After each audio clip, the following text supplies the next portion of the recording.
अरे लिखिए तो हम लोग एक्सरसाइज 1.3 में हम प्रमेय 1.3 पढ़ेंगे, ठीक ना। क्या है लिखिए, मान लीजिए P एक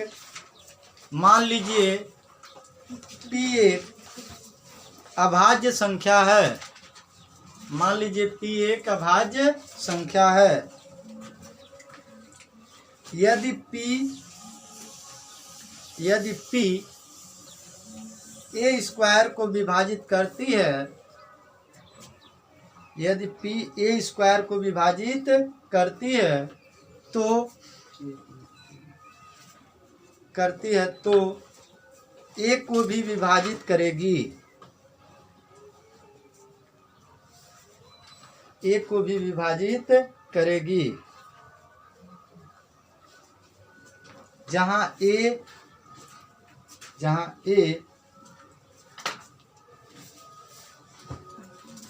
हो गया, a एक धनात्मक पूर्णांक है, जहां a एक धनात्मक पूर्णांक है। समझ आ गया? लिख लिए सब लोग? ये देखिए क्या करते हैं हम लोग। क्या कर रहा है कि कोई संख्या a है, वह किसको विभाजित कर रहा है? P को विभाजित नहीं, सॉरी, P जो है a स्क्वायर को विभाजित कर रहा है, ठीक ना। तो कह रहा है कि P क्या करेगा? a को भी विभाजित करेगा। समझ में आ रहा है? यानी कि कहा जा रहा है कि P जो है a स्क्वायर को क्या कर रहा है? विभाजित कर रहा है। तो P क्या करेगा? a को भी विभाजित करेगा। तो क्या होता है, जैसे मान लीजिए ये 4 को कौन 2 डिवाइड कर रहा है, 4 को कौन डिवाइड कर रहा है? 2। समझ में आ रहा है? तो यानी कि 4 किसका स्क्वायर है? 2 का। यानी 2 स्क्वायर को क्या, 2 के स्क्वायर को 2 डिवाइड कर रहा है, यानी कि क्या करेगा? 2 को भी 2 डिवाइड करेगा। कर रहा है कि नहीं कर रहा है? समझ में आ रहा है? ऐसे ही जैसे मान लीजिए कितना है, 4 का स्क्वायर को कौन डिवाइड कर रहा है? 4 डिवाइड कर रहा है। या कुछ भी ले लीजिए, 2 ही कर ले लीजिए। या 32 के स्क्वायर को कौन डिवाइड कर रहा है? कौन डिवाइड करेगा? अब मान लीजिए कितना, 8 ले लीजिए। क्या ले लीजिए? 8। तो देखते हैं 8 इसको डिवाइड करता है कि नहीं। 32 का स्क्वायर निकालिए। 2 जा 4, 6 2 बार हो जाएगा ना। तो यानी कि 12 को 2, 3 जा 9 और 1 10। इसको 10 डिवाइड करे, 8 डिवाइड करेगा, 8 3 जा डिवाइड करेगा, ठीक ना। यानी कि 32 के स्क्वायर को 8 डिवाइड कर रहा है। तो यानी कि क्या होगा, स्क्वायर हटा देंगे, यानी कि 32 को भी क्या करेगा? 8 डिवाइड करेगा। करेगा कि नहीं करेगा? 8 4 जा 32। समझ में आ रहा है? तो यानी कि ये प्रमेय ये कहता है कि यदि P जो है a स्क्वायर को डिवाइड कर रहा है तो P a को भी विभाजित करेगा। समझ में आ गया? ये हम लोग देख लिए, क्लियर। अब हम लोग क्या करेंगे, प्रमेय कितना 1.4, प्रमेय 1.4।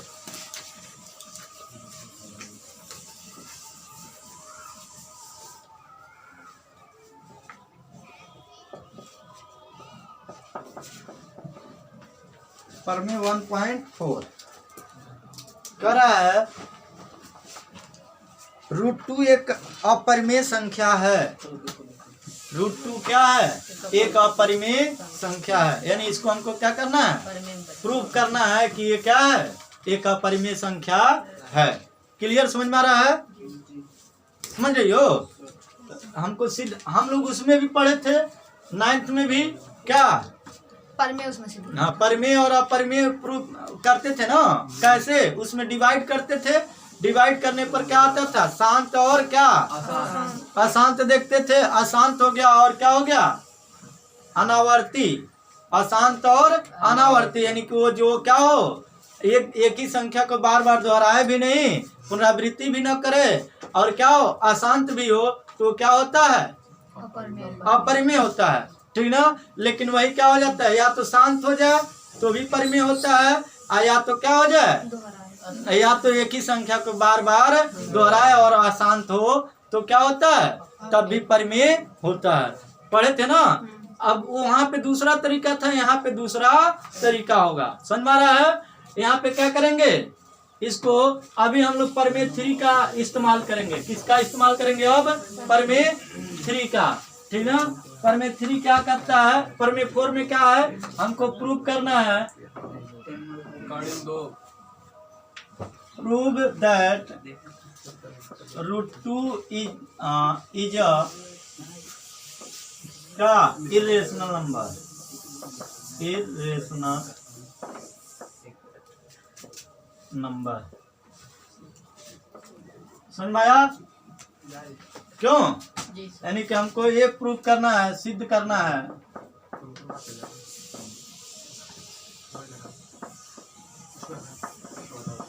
कि क्या है, √2 एक क्या है, एक अपरिमेय संख्या है। क्यों, ये हमको सिद्ध करना है। तो हम क्या करेंगे, प्रूफ में हम क्या करें, लेट का मतलब मान लिए। ठीक ना। क्या, √2 इज अ रेशनल नंबर, यानी कि √2 क्या, एक परिमेय संख्या है।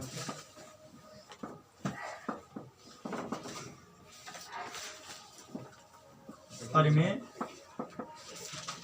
संख्या है। तो ये लेट न लिख करके माना लिखें।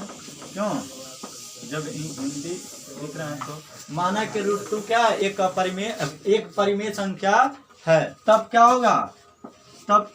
होगा, √2 बराबर P/Q होता है। यानी कि जब और जो कोई भी संख्या परिमेय हो सकता है, तो यानी कि किसको परिमेय संख्या कहते हैं, जो P/Q के रूप में लिखा जा सके।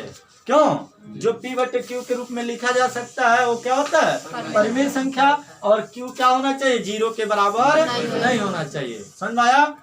और ये क्या होता है, P और Q क्या होता है, सहअभाज्य। सहअभाज्य का मतलब स्वयं से, यानी कि कोई ऐसी संख्या जो दोनों को न काट सके। ठीक ना, यानी कि को प्राइम नंबर कहते हैं। ऐसी संख्या को क्या कहते हैं, को प्राइम नंबर। ठीक ना। तो यानी कि ये क्या हो जाएगा, P लिख देंगे जहां P तथा Q क्या है, सहअभाज्य। सहअभाज्य का मतलब समझ गए हो ना। कि कोई भी ऐसी संख्या जो कॉमन न मिले, जो दोनों को काटे। ठीक ना, अभाज्य संख्या है तथा P is not equal to 0। Sorry, Q P तो हो सकता है, Q 0 के बराबर नहीं होना चाहिए। क्लियर। तो अब हम क्या करेंगे, इसको इधर ट्रांसफर कर दें। इसको क्या करेंगे, इधर ट्रांसफर करेंगे तो ये आ जाएगा √2 क्या, Q is equal to P। अब क्या किया जाए, दोनों पक्षों का क्या कर दें, दोनों पक्षों का क्या करने पर, वर्ग करने पर तो वर्ग करेंगे तो क्या आ जाएगा, कड़ी हट जाएगा तो ये 2 हो जाएगा। Q² is equal to P²। Clear, समझ रहा है ना। तो ये क्या हो, अब इससे क्या पता चल रहा है, हम लोग पढ़े हैं कि ये क्या है, ये हमारा भाज्य है, ये क्या है, भाज्य है, ये क्या है, भागफल है, और ये क्या है, भाजक है। समझ रहा है। यानी कि 2 क्या कर रहा है, P² को विभाजित कर रहा है। कितने बार में, Q² बार में। समझ में आ रहा है। यानी कि 2 किसको विभाजित कर रहा है, P² को विभाजित कर रहा है। कितने बार में, कितने, Q² बार में। समझ में आया। तो यानी कि ये क्या मिल गया, देखिए इससे क्या, इसलिए कौन से परमेय कहता है, अरे यूक्लिड विभाजन में होता है, या भाग क्या, डिवीजन परमेय से, यानी कि भागफल के परमेय से, भाग के परमेय से। यानी ये हो जाएगा। इसलिए P² को क्या कर रहा है, P² को 2 क्या कर रहा है, विभाजित कर रहा है।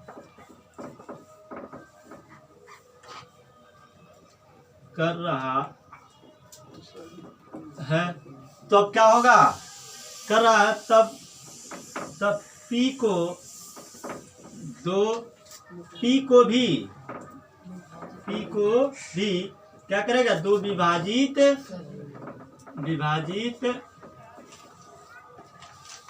करेगा। होगा कि नहीं? क्लियर है? हाँ अरे 30 का अभी पर में हम लोग जो 3 लिखे हैं, पर में 3 अभी हम लोग देखे हैं कि क्या है, किसी संख्या के स्क्वायर को कोई संख्या विभाजित करिए तो उस संख्या को भी वह संख्या विभाजित करती है। तो यहाँ पे यानी पी स्क्वायर को 2 विभाजित करा, यानी कि पी को भी 2 विभाजित करेगा। क्लियर? अब हम क्या करेंगे? अब यानी कि ये मिल गया, तो अब ये देख लिया जाए कि पी को 2 कितने बार में विभाजित कर रहा है। मान लिया जाए कि आर बार में या सी बार में, ठीक ना? कितने बार में? मान लिया जाए कि आर बार में 2 क्या कर रहा है? पी को विभाजित कर रहा है, ठीक ना? तो माना कि 2 पी को कितने बार में? आर बार में क्या कर रहा है? विभाजित करता है। तब क्या होगा? तब क्या लिख लेंगे? P बराबर कितना हो जाएगा? अरे जितने बार भाग गया रहता है और जिससे भाग करते हैं दोनों का गुणनफल किसके? उस संख्या के बराबर होता है। पढ़े हैं कि नहीं? अरे 2 को 2 विभाजित कर रहा है, या कितना 6 को 2 विभाजित कर रहा है कितने बार में? 3 बार में। आखिर इसका हम आपस में गुणा कर देते हैं तो 6 मिल जाता है कि नहीं? तो 3 दूना 6, तो वही कितने बार में विभाजित कर रहा है? 2 पी को आर बार में, यानी कि 2 गुणे आर किसके बराबर हो जाएगा? पी के। तो ये लिख लेंगे 2R करता है, तब P = 2R, ठीक ना? तो यहाँ पे अब रख देंगे, ठीक ना? तो रखेंगे इसको इक्वेशन नंबर 1 मान लीजिए। कितना मान लीजिए? Equation number 1। तो ये हो जाएगा 2q² कितना हो जाएगा? 2r का होल स्क्वायर, क्योंकि यहाँ पे स्क्वायर है ना। सबको समझ में आ रहा है? तो ये हो जाएगा 2q² 2 2 जा 4r², यानी कि 2 2 जा 4, यानी कि q² 2r²। हो गया? यानी कि अब क्या मिल रहा है? यानी कि 2q² को कितने बार में विभाजित कर रहा है? r² बार में विभाजित कर रहा है। यानी कि यहाँ से फिर मिला 2 कितना? 2 यानी r² को 2 कितना? r² को 2 विभाजित कर रहा है। तब क्या करेगा? तब 2 क्या करेगा? r को भी विभाजित करेगा। क्यों? सर कैसे R को विभाजित करेंगे? देखिए अभी हम लोग पढ़े हैं ना, सॉरी r को नहीं q² को सही करेंगे। हाँ यही है ना, q² को 2 विभाजित कर रहा है, तब 2 क्या करेगा? q को भी विभाजित करेगा। आप लोग देखते हो, बोलते नहीं हो। विभाजित करेगा इसका मतलब समझ में नहीं आ रहा है। करेगा। क्लियर? समझ में आ गया? तो अब हम क्या करेंगे? इससे हमको क्या मिला? जबकि हम यहाँ पे लिए हैं P और Q को कोई ऐसी कॉमन संख्या नहीं है जो दोनों को विभाजित करे, लेकिन यहाँ पे पता चल रहा है कि Q भी 2 से विभाजित हो रहा है और P भी 2 से विभाजित हो रहा है। तो ये क्या हो गया? हमारी कल्पना का क्या कर रहा है? विरोध हो रहा है ना। क्यों? तो यहाँ पे हम कह देंगे अतः यहाँ हमारी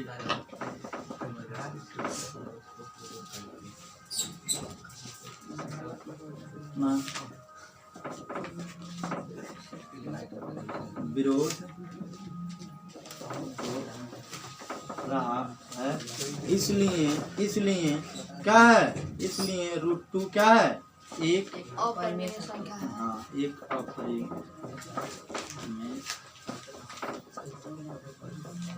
संख्या henceforth। ओके, क्लियर है? अब आप लोग इसको छाप लीजिए।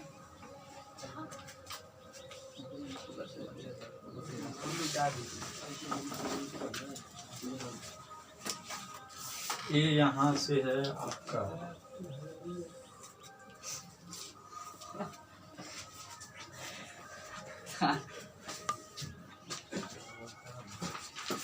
ये देखिए एग्जाम्पल नंबर 10, दर्शाइए कि 5 माइनस रूट 3 ये क्या है? अपरिमेय संख्या। दर्शाइए कि, दिखाइए कि, सिद्ध कीजिए कि, ठीक ना। ये सभी का मतलब क्या होता है? जांच कीजिए कि, ठीक ना। इन सभी का मतलब एक ही होता है। समझ में आया? समझ में आ रहा है ना? दर्शाइए कि, दिखाइए कि, और उसके बाद सिद्ध कीजिए कि, उसके बाद जांच कीजिए कि यह क्या है? एक अपरिमेय संख्या है। समझ में आ रहा है?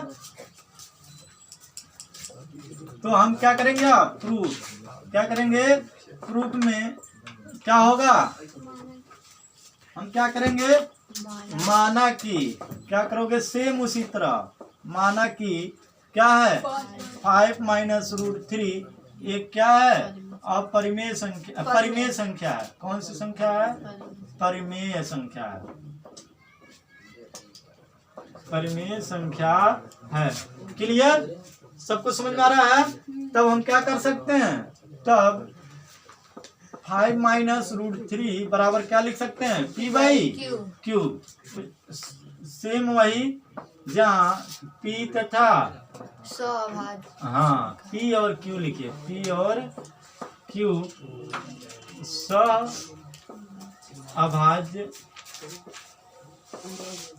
अभाज्य क्या है? पूर्णांक है। पूर्णांक है, ठीक ना। तथा क्या होगा? तथा Q is not equal to 0। तो हम क्या कर लेंगे? अब ये क्या करिए? इसको इधर भेजिए, ठीक ना। तो ये हो जाएगा, इसको इधर भेजेंगे, चाहे इसी को इधर भेजिए। तो 5 माइनस कितना? ये माइनस है ना, इधर जाएगा तो प्लस हो जाएगा। तो रूट 3 प्लस क्या हो जाएगा? P by Q. समझ में आ रहा है? तो ये देखिए ये क्या होता है? आप इसको इधर कर लीजिए, चाहे इसको ऐसे ही रहने दीजिए। रूट 3 अभी हम प्रूफ किए हैं कि ये क्या है? अपरिमेय है। और ये क्या है? परिमेय है। तो परिमेय और अपरिमेय का योग क्या होता है? अपरिमेय होता है। क्या होता है? अपरिमेय। और इधर बराबर के इधर क्या है? परिमेय है। तो क्या अपरिमेय परिमेय के बराबर होगा? नहीं होगा। इस यहाँ पे यानी कि इससे क्या स्पष्ट हो रहा है? 5 माइनस रूट 3 क्या है? एक अपरिमेय संख्या है। एकदम आसानी से कर लेंगे। इसमें वो सब सारा तामझाम नहीं लिखना है। समझ में आ गया? तो आप क्या लिखोगे? देखिए रूट 3 क्या है? रूट 3 अपरिमेय संख्या है जब तथा क्या है? P बाई क्यू क्या है? परिमेय संख्या है। क्या है? परिमेय संख्या है। तब क्या होगा? परिमेय अपरिमेय तथा परिमेय का योग क्या होता है? अपरिमेय होता है। अपरिमेय संख्या होता है, ठीक ना। क्या होता है? अपरिमेय संख्या होता है। जबकि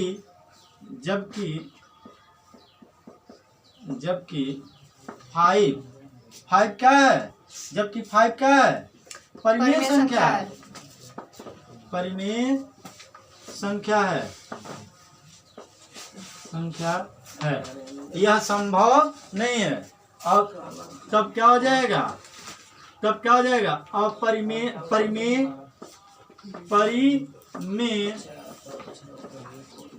संख्या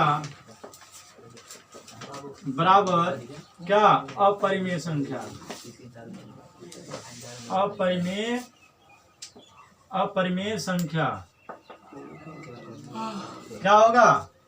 ये क्या होगा? ये संभव नहीं है, ठीक ना। यानी कि नॉट इक्वल टू होगा ना। देखिए परिमेय संख्या इज नॉट इक्वल टू अपरिमेय। अतः क्या होगा? चाहे यहाँ पे ये लिख देंगे इक्वल टू ही रहने दीजिए, यह संभव नहीं है लिख देंगे। क्या कह देंगे? यह संभव नहीं है। तो अतः क्या हो जाएगा? 5 माइनस रूट 3 क्या है? एक अपरिमेय संख्या है।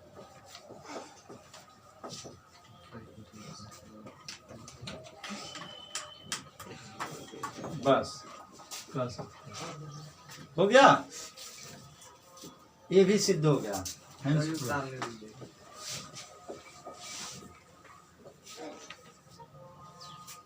आसान है ये बहुत आसान है, इसमें कुछ करना ही नहीं है।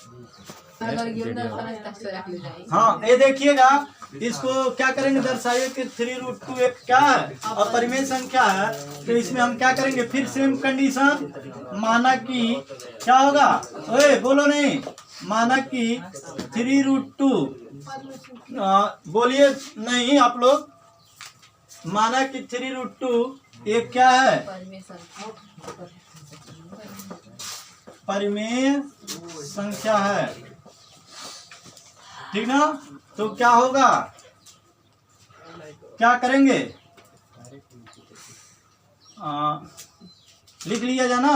तब क्या होगा? 3√2 is equal to P by Q, where का क्या होगा? जहाँ P और Q क्या है? अभाज्य पूर्णांक है। हाँ ठीक ना?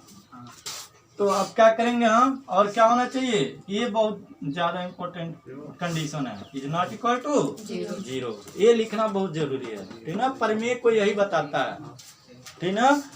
तो ये क्या करेंगे अब हम? ये √2 को इधर ही रहने दिया जाए, 3 को इधर भेज दिया जाए, तो क्या आ जाएगा? P by Q 3Q, P by 3Q। यानी कि ये क्या किया जाए? या तो इधर ही रहने देते हैं और क्या करते? तब वही पुराना वाला नियम करते, दोनों पक्षों का वर्ग करते, उससे भी लग जाएगा, उससे भी लगेगा, लेकिन उससे क्या होगा? लंबा होगा। और इस तरह से हम प्रूव कर चुके हैं कि √2 क्या है? अपरिमेय है, और P बाई 3Q क्या है? परिमेय है। तो यानी कि अपरिमेय परिमेय के बराबर होगा? नहीं होगा, ठीक ना? तो एक कह सकते हैं √2 एक क्या है? अपरिमेय है, अपरिमेय संख्या है, जबकि यह तथा क्या है? तथा P बाई 3Q क्या है?